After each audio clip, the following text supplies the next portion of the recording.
हंस के हंस के कि मुस्कान बढ़ेला असली खजान बढ़ेला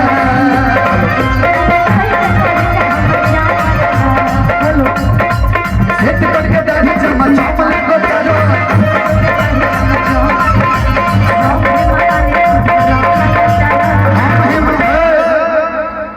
हम हेमा मालिन तू धरम लगता कि तोहरे के दिल हम देहबे करे जा तू तो बम लगता ना।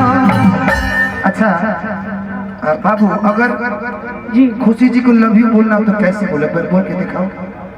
अच्छा बुरा मत मानिए प्यार से।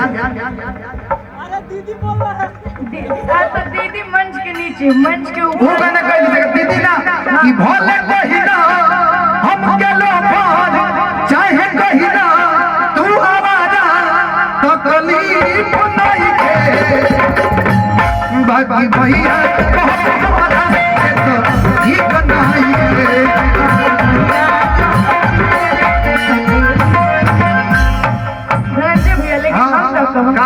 कि हम तोहर राजा तू हो हमर रानी। चेंज कर दे ठीक है कि हम तोहर राजा तू हो हमर रानी।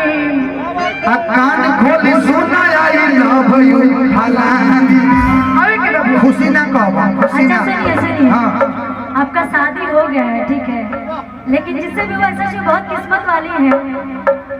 लेकिन अभी नहीं नहीं, सोच कितना शादी करिए तो करिए। तू 4-5 को हो जाओ तो चल जाए घर एगो एजा एगो मन संभाले एगो घर संभाले।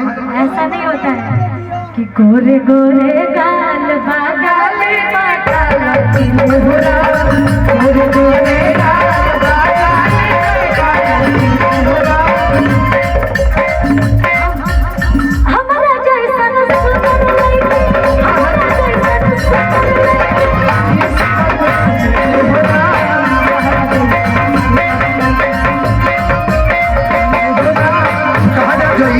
सुंदर लड़की